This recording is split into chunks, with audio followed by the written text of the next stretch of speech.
Sweden, often praised for its breathtaking natural beauty, pristine lakes and picturesque towns, has a reputation that might surprise you. Beyond its image of order and tranquility, Sweden is sometimes labeled as one of the world's most sinful countries, a title that raises eyebrows and sparks curiosity.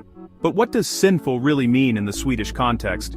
Is it about wild parties, reckless behavior, or something far more nuanced and subtle? In Sweden, where secularism and personal freedom are deeply woven into the fabric of society, the idea of sin often means challenging old traditions or questioning social norms, rather than breaking the law or acting out of malice. Here, people are encouraged to think independently, to question authority, and to carve out their own paths in life. This spirit of autonomy is celebrated, not condemned. Open conversations about relationships, a relaxed attitude toward religion, and a strong sense of personal responsibility are all seen as positive traits, virtues that help define Swedish identity. The so-called sin here is less about indulgence, and more about a quiet, thoughtful rebellion against conformity, a willingness to trust people to make their own choices and live authentically. Despite this reputation, daily life in Sweden is marked by a remarkable sense of order, mutual respect, and efficiency. People value harmony and balance, not excess. So what truly sets Sweden apart? It's a unique blend of progressive values, cherished traditions, and everyday rituals that shape the Swedish way of life. As we embark on this journey, keep an open mind and prepare to discover the real heart of Swedish culture, where freedom, respect, and individuality come together in fascinating ways. Let's begin. Sweden's sinful label often comes from its secularism and openness about topics considered taboo elsewhere. Here, morality is rooted in humanism and equality, not religious doctrine. Faith is private. Asking about it is as odd as asking someone's salary. The real social sins? Boasting, cutting in line, or invading personal space. High taxes are seen as contributions to a fair society, not burdens. Sweden's sin is trusting individuals and prioritizing collective well-being over religious rules. It's about building a society on empathy, logic, and consensus. To truly understand Sweden, you must experience fika, a cherished daily ritual that goes far beyond just coffee and pastries. Fika is woven into the fabric of Swedish life, a pause in the day that invites you to slow down, savor the moment, and connect with others. Fika isn't just a break. It's a cultural institution that brings people together, from CEOs to interns, students to retirees. Whether in a bustling office or a quiet corner cafe, everyone is welcome at the fika table. It's a time to pause, share ideas, and build relationships, boosting both creativity and productivity. Conversations flow easily, laughter fills the air, and new friendships are often born over a shared cup of coffee. The iconic cinnamon bun, or kanelbulle, is more than a treat. It's comfort and tradition in one bite. Each swirl of cinnamon and sugar carries memories of family gatherings, cozy afternoons, and the warmth of Swedish hospitality. Fika is about balance, enjoying simple pleasures and nurturing community. It's a gentle reminder to step away from the rush, to appreciate the little things, and to be present with those around you. It's the antithesis of excess, mindful, moderate, and deeply social. In a world that often values speed and productivity, fika stands as a celebration of moderation and meaningful connection. In Sweden, slowing down for fika is a daily act of self-care and connection. Whether you're alone with your thoughts or sharing a quiet moment with a friend, fika is a chance to recharge and reflect. If you're invited to fika, say yes. It's your ticket into Swedish culture. Accepting the invitation means you're being welcomed into a tradition that values openness, warmth, and togetherness. This tradition reveals a core value: community matters. Fika is a daily celebration of belonging, where everyone has a seat at the table and every voice is heard. Fika isn't about indulgence, it's about savoring life, one sip at a time. It's about finding joy in the everyday and making space for gratitude and connection. It's a small act with a big impact on well-being. Studies show that these moments of pause can reduce stress, foster happiness, and strengthen social bonds. So next time you're in Sweden, join the ritual. Don't just watch from afar, sit down, share a pastry, and let yourself be part of the experience. You'll taste the heart of the country and discover that fika is more than just coffee, it's a way of life.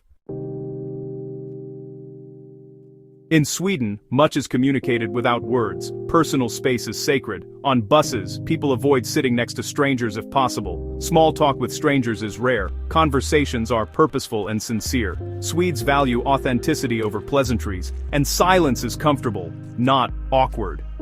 Eye contact is direct in conversation, but avoided in public spaces to respect privacy. This silent language creates a predictable, respectful environment. Social rules minimize conflict and maximize freedom within shared spaces. It's a society built on mutual respect, where quiet presence is welcoming. Learning these unspoken cues is key to feeling at home here. In Sweden, silence speaks volumes. Lagom, Sweden's philosophy of just enough, shapes everything from design to daily life. It's about moderation, balance, and contentment, not excess. Homes are comfortable, not flashy. Ambition is balanced with well-being. Swedes strive for sustainability and happiness, not constant competition. Lagom frees people from the pressure to always want more. Critics say it stifles individuality, but it actually fosters well-being and self-acceptance. The goal isn't to be the richest, but to be content and healthy. In a world obsessed with more, Lagom suggests you might already have enough. It's a quiet, powerful challenge to modern excess. Sweden's welfare state, is a deep social contract, not just government programs. Every citizen is guaranteed security, opportunity, and quality of life, funded by high taxes and shared responsibility. Universal healthcare, free education, and generous parental leave are the norm. Fathers are encouraged to take leave, promoting gender equality from the start. Education is tuition-free, ensuring success is based on merit, not wealth. Swedes trust the system because they see its benefits daily. High taxes are accepted as investments in collective well-being. This sinful reliance on the state is actually solidarity in action. It's a model of collective care. The Swedish sauna, is a ritual of cleansing, connection, and tradition. Nudity is the norm, not for shock, but for hygiene and a natural attitude toward the body. The cycle of heat and cold, sauna, then icy plunge, refreshes body and mind. In the sauna, social barriers melt, conversation flows, or silence is shared. Status disappears. Everyone is equal in the heat. The sauna reflects Sweden's comfort with nature and the human body. Nudity isn't sexualized, it's simply natural. What some see as risque, Swedes see as wholesome tradition. It's about stripping away the non-essential to find pure relaxation. Despite its social progress, Sweden faces a paradox: widespread loneliness. Individualism and privacy foster independence, but can create emotional distance. Many live alone, especially in cities, reflecting freedom, but also isolation. The norm of not imposing on others means people hesitate to seek help. The lonely crowd is a real phenomenon here. Yet Swedes are aware and working to address it, especially for the elderly. This isn't moral decay, but a society reflecting on its own challenges. Sweden's struggle with loneliness shows its commitment to evolving and caring for all.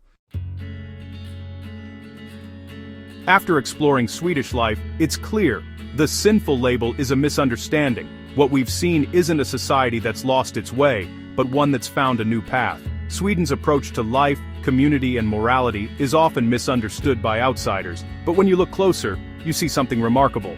Sweden hasn't abandoned morality, it's redefined it for a modern secular world. Instead of rigid rules, there's a focus on empathy, respect, and the well-being of all. Families gather, friends connect, and people look out for each other in ways that might surprise those used to more traditional systems. Its so-called sins are actually virtues: trust, equality, balance, and shared responsibility. These values shape daily life, from the workplace to the park, and create a sense of belonging that's hard to find elsewhere. Here's the surprise. In rural Sweden, you'll find unattended roadside stalls selling produce, with only an honesty box for payment. There are no cameras, no supervision, just a quiet expectation that people will do the right thing. No one is watching, yet people pay. Trust is the norm. This simple act speaks volumes about the Swedish mindset, where honesty is not enforced, but lived. This small act of faith in each other is more powerful than any law. It's a quiet contract between neighbors, a belief that everyone is part of something bigger. It's the quiet heart of Swedish culture. In the stillness of the countryside or the gentle bustle of a village, you can feel the deep-rooted sense of community and mutual respect. Sweden's real virtue is its deep trust in people. This trust isn't just a tradition, it's a living, breathing part of daily life, shaping how Swedes interact and support one another. Is Sweden the most sinful country? Hardly. If anything, it's a place that challenges us to reconsider what we value most in society. It challenges us to rethink what it means to live well. Maybe true goodness isn't about following strict rules, but about building a society where everyone feels safe, respected, and connected.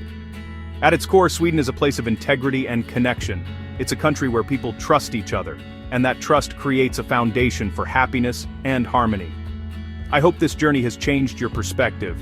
Maybe you'll carry a bit of Swedish trust and openness with you wherever you go. Thanks for exploring Sweden with me. Until next time, remember, sometimes the greatest virtue is simply believing in each other.